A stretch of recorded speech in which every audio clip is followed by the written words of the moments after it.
Herzlich willkommen zu einem neuen Video. Heute zeige ich euch ein schnelles und einfaches Rezept für einen würzigen Nudelauflauf mit Hackfleisch. Dafür als erstes eine große Zwiebel und 1 bis 2 Knoblauchzehen abziehen und anschließend fein hacken.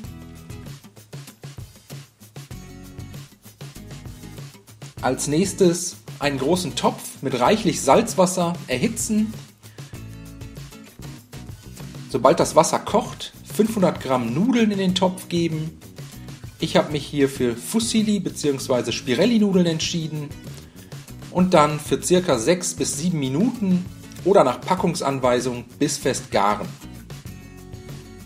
Während die Nudeln kochen, eine große Pfanne mit einem guten Schuss Öl erhitzen, Zwiebeln und Knoblauch in die Pfanne geben, für ca. 2 bis 3 Minuten bei mittlerer Hitze glasig anschwitzen, dabei gelegentlich mal umrühren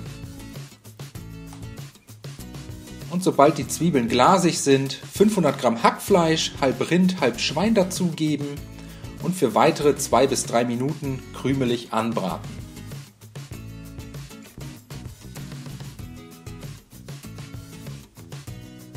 Wenn das erledigt ist, können wir das Hackfleisch würzen.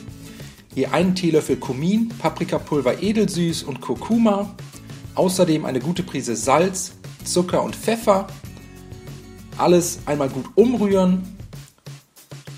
Und zum Schluss nur noch 200 Milliliter Sahne, eine Dose gehackte Tomaten und 200 Milliliter Wasser unterrühren. Alles zum Kochen bringen.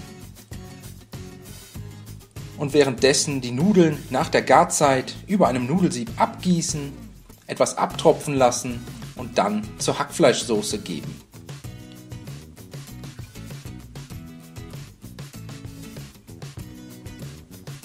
Nudeln und Soße kurz miteinander verrühren, die Pfanne danach vom Herd ziehen, die Nudeln in eine passende Auflaufform füllen und gleichmäßig darin verteilen.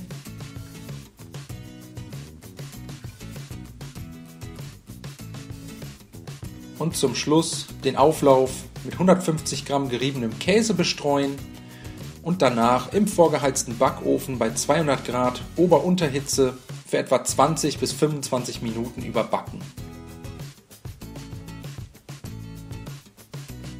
Währenddessen für die Garnitur noch ein paar Zweige Petersilie fein hacken. Anschließend den fertigen Nudelauflauf aus dem Ofen holen,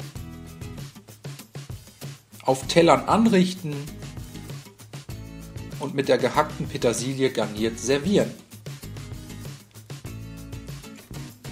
Ich hoffe, euch hat das Video gefallen.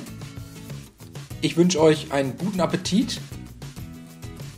Viel Spaß beim Nachmachen. Bis zum nächsten Mal.